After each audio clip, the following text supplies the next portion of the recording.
Hello, welcome to another edition of the Pace Report. I'm Brian Pace, reporting from the cutting room here in New York City. 4 years ago, I profiled a bassist and composer who was on the cusp of really doing some fantastic things in the music industry. Bassist Ben Williams is now a Grammy-award winning member of the Pat Metheny Unity Band, and he's one of the most in-demand session bassists in the industry, backing the likes of the great George Benson to Shaka Khan, just to name a few. Tonight here at the Cutting Room, Ben Williams is performing music off his second album off of Concord Records entitled Coming of Age. This record is very special to him, and one that he's writing music that's very relevant to his life right now. In fact, the album has special guests ranging from the great vocalist Goapele to Christian Scott. Tonight we sat down briefly and we talked about this new record. We talked about him touring and recording with the great Pat Metheny, and also talked about his role as a bassist as well as composer. Tonight's record release performance is brought to you and presented by Revive Music. So sit back, relax, and enjoy the sounds of Mr. Ben Williams, live here for his official record release performance of Coming of Age, here on the Pace Report, live at the Cutting Room here in New York City.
It's been 4 years since the very last time we sat down and broke bread. In fact, I've seen a lot in 4 years that you've come full circle on this new recording. Tell me about this record, Coming of Age, versus your very first record. Well, like you said, you know, there's a lot has happened in the last 4 years.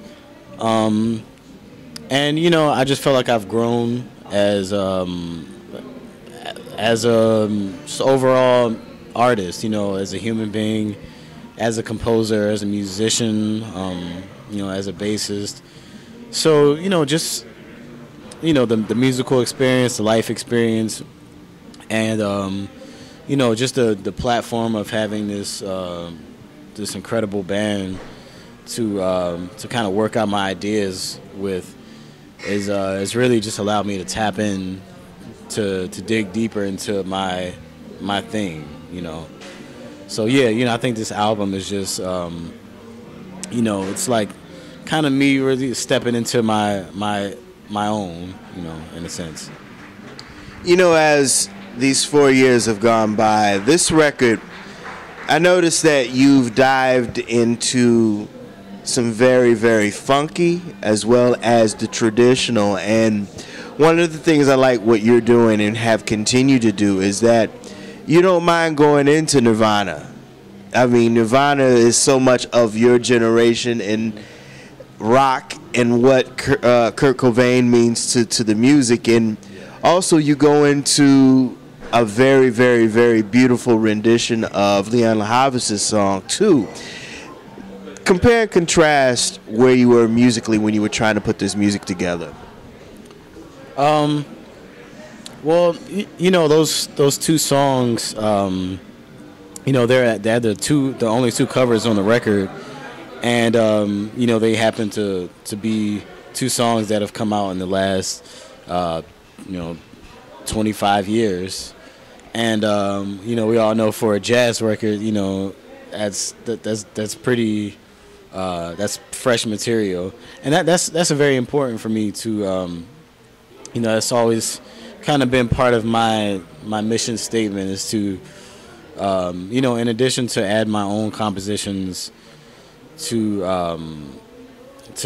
the greater songbook, but including the work of the people that are writing music today that are around right now. And for me, music is just music. Great music is timeless. So it doesn't matter to me if it's 80 years old or if it's 20 years old or 2 weeks old. Like to me, a great song is a great song. And it's part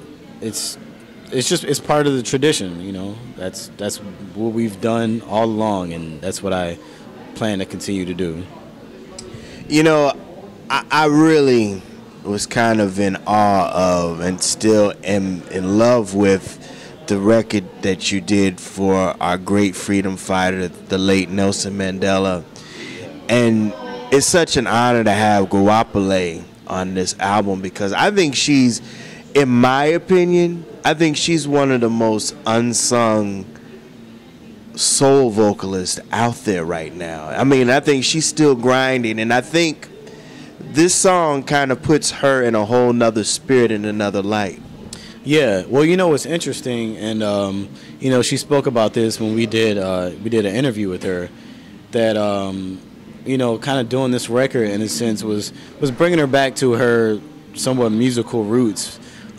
She was a student at Berkeley, and so she had a lot of interaction with jazz musicians, and so she went through that whole music school process like a lot of us, and she went on to do her own thing, of course, but I think it was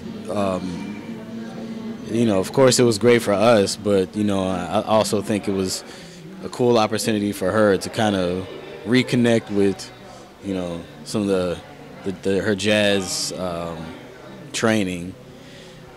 But yeah, I totally agree, man. She's has an incredible voice, just one of a kind.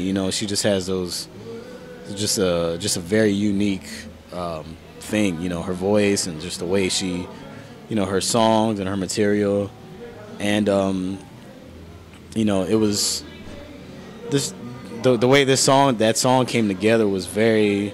It's about as organic as you could kind of make something like that happen. We met a few years ago because I actually covered one of her songs in my first album, and we met through social media. Then we start linking up and, eventually start writing some music together. And, we would just have jam sessions, and this song kind of just came out of just jamming, basically. And she was in town for Nelson Mandela's memorial. He had just passed, so his spirit was definitely very much in the air. And, she has roots in, her parents have roots in South Africa, and they were involved with the, civil rights movement down there. So, this all just kind of, a lot of things just coming together organically. So it's just beautiful the way it all came together,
Let's talk about this band. I mean, I think I've profiled about maybe half of the band on the Pace Report. We got Marcus Strickland. You've got, oh my goodness, Christian Sands. Tell me about how this band has come into fruition, and sonically, how did you put each piece? Because I bet you were playing chess when you were putting this together. Yeah. Well, I met all these guys, at different points after moving to New York, and I've got to work with Marcus a lot with his group, and I've recorded a number of records with him, and John and Christian and Matt, some other guys that I've just kind of met along the way, and when you sometimes you just know as soon as you hear somebody that, you know, you just have a certain connection with them musically, you know, just by their approach to playing their instrument. And you know, I think this band is just that. It's an actual band. You know, it's, you know, these days you find a lot of collection of great musicians, but you know, it doesn't always equate to a cohesive unit. But I think this band, you know, we're very much, you know, we're just boys. You know, at the end of the day, we enjoy hanging out as much as we do playing. So there's definitely a personal connection that just reflects in the music. And you know, they're all just monsters at their instruments, but you know, when we hit the stage, we're all serving the greater purpose of the music. So that's yeah, it's a pleasure playing with these cats every night. You know, I want to ask you some things about what you've been doing too, because now you're a successful band leader and a composer, but you accompany Pat Metheny, and we'll go into that in just a second.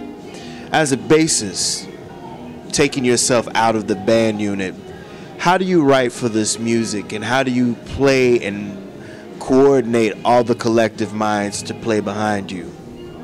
Well,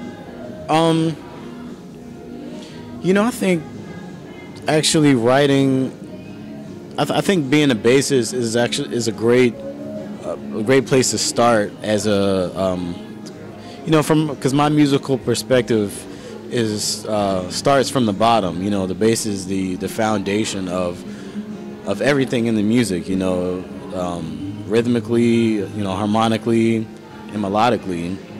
So, you know, I've always kind of experienced music from the bottom up, and you know, I think it's done a great service to me as a composer, just kind of having that perspective.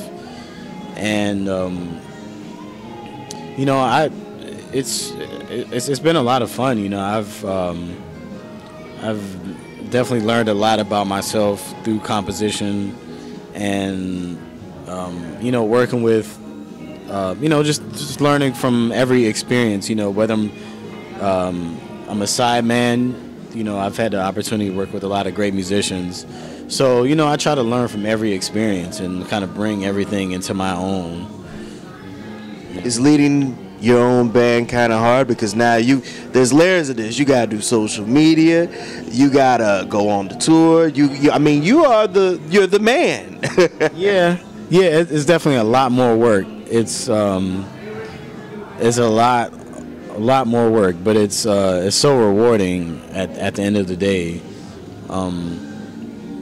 You know, it's a labor of love, you know. So you know, just to watch these seeds of thought come into fruition, and to see what these guys in the band do with you know, to see what they do with the music too, is just a beautiful thing, and it's all worth it at the end of the day. And you know, just kind of going back to the cohesiveness of the band, you know, I don't always feel like I have to be in the driver's seat all the time. You know, I like to let these guys do what they do. You know, I don't, you know, they don't need me to tell them what to do. Not really. So.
we ran into each other a couple of weeks ago at Tana Alexa's record release, and I sat down with the great Antonio Sanchez, who you have the honor of recording with the great Pat Metheny. And I told him, you know, I saw something 4 years ago that I'm seeing now. I've seen that there's a more aggressiveness in your playing. I want to know about your experience with Pat Metheny and those musicians, because I noticed that now, being 30 years old, there's a lot of stuff that you have learned, and then I've noticed that you're bringing to the band stage tonight. Yeah, well, you know, doing those, working with Pat over the past couple of years, and you know, all the guys in the band, Antonio, Chris Potter, you know, just being around musicians of that high of a caliber is,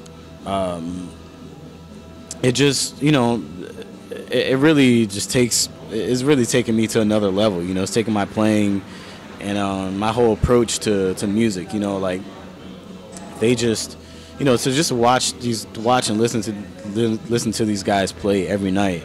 You know, it's just mind blowing to see, you know, over time how they manage themselves on the road too. You know, just kind of the day to day.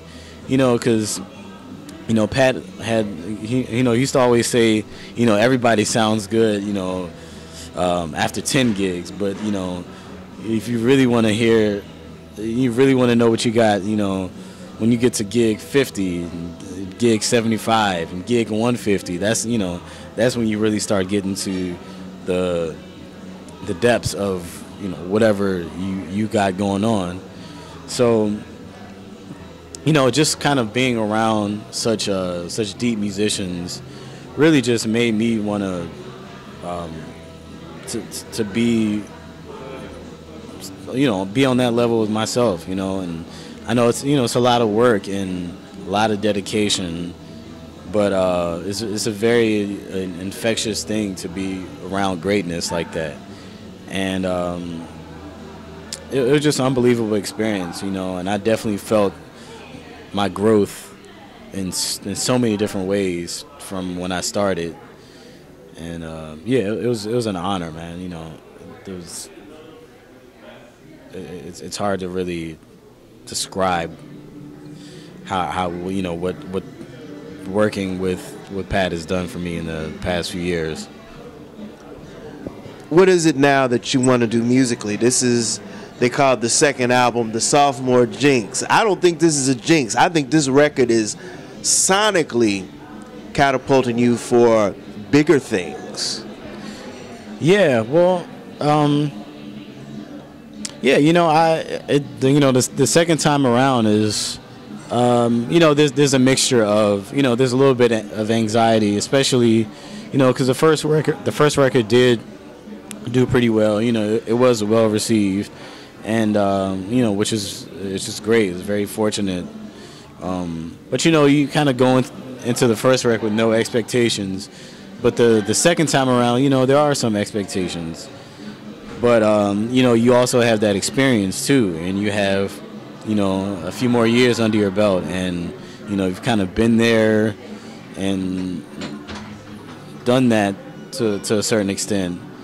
And you know, you just kind of, you know, it's all a process, you know. And I, you know, every record for me, you know, I plan to do this for, you know, as much as and for long as I can.